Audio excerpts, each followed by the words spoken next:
In this episode, you'll discover what is recovery and do you need it? Help for men looking for a starting place.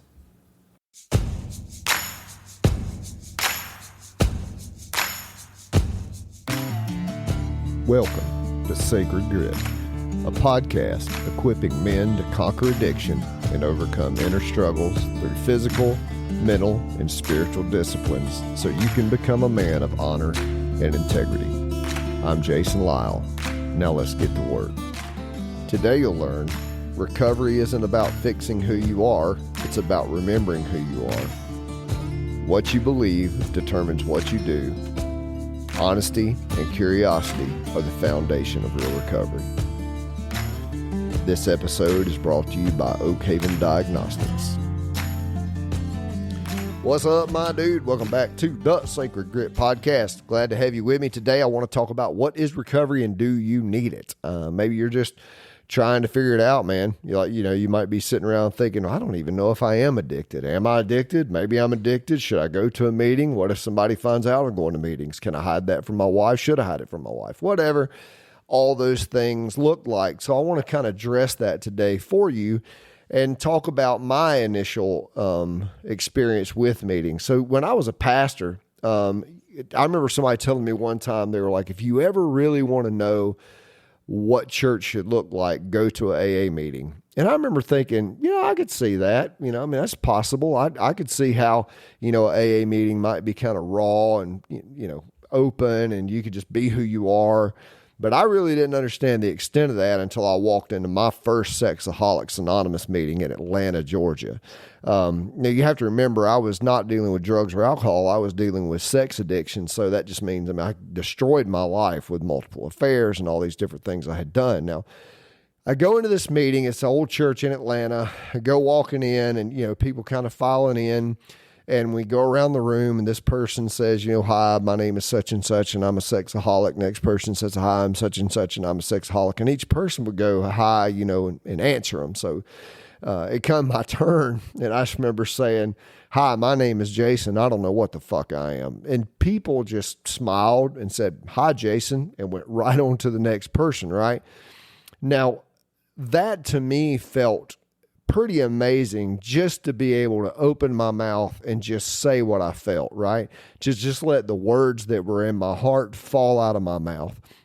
And here's what I found in that space that I really appreciate about that space to this day. That's this.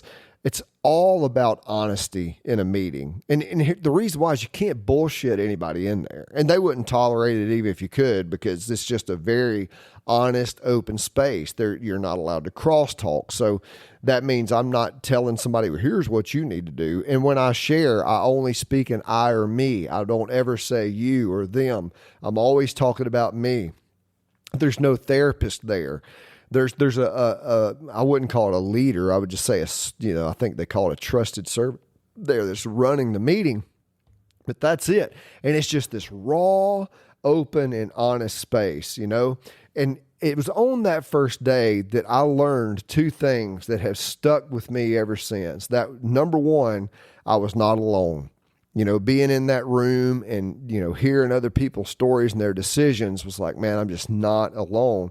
And the second thing was this, I just saw a crack of hope in this mountain of shame that I had built for myself, right? I started to see a crack in it. Now, you might know what this feels like in some ways, right? It's just being able to be seen and not feel like you're alone, right? Maybe you've hit a wall before. Maybe maybe you had a family member who went through a very hard time medically, like a cancer diagnosis, and you all kind of gathered around and you just kind of got this common suffering that you gathered around and you felt supported. You didn't feel alone. Or maybe you had a death in the family and the whole family rallied around. You didn't feel alone. So you kind of felt this cohesion before that I'm talking about, that support, that community. Now, so what I'm talking about now with the getting starting in your recovery is about going to a space to where you can say, you know what? I need this, and I need to be surrounded by people who are going to support me, right? Now, here's the thing. what recovery isn't. Let's talk about that for just a second, because I think we see recovery as like this sickness, right? Well, I'm sick and I need to get better, but that's not what recovery is.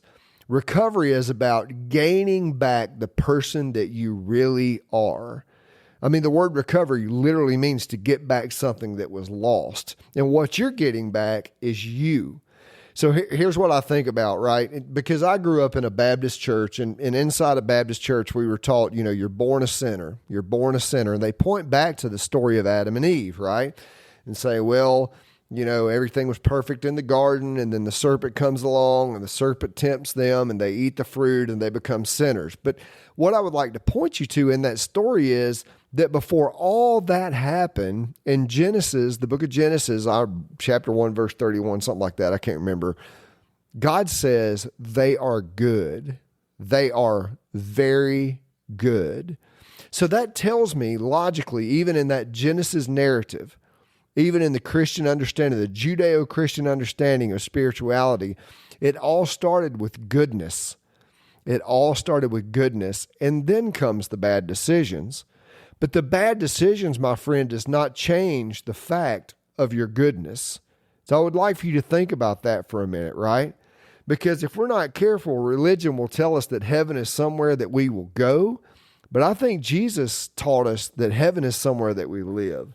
And not just Jesus, right? You could talk about any religion out there, but there's this access to the here and now. Now, I just got off, I did a podcast with a guy, the Resilient Human podcast, and we were talking about this idea of self-love and being able to access it in and of myself. So being able to grab in and of myself this peace that surpasses all understanding, and being able to get that and to live from that peace. Here's the thing. That kind of peace will transform me, right? If I believe in an escapist theology to where, one of these days when I leave here, then I'm going to be better. What I'm doing is I'm negating the better that I can be right now. I'm really kind of shifting my responsibility to be the best version of myself that I can be right now into the version of when I will be then. So let me explain it like this. If I wake up every day and I say, I'm just a piece of shit. I just do these things. I just can't help myself. I will manifest every one of those things because I'm giving myself an excuse to be those things, right? Check that out. I love in Proverbs, and it says it like this in the King James Bible.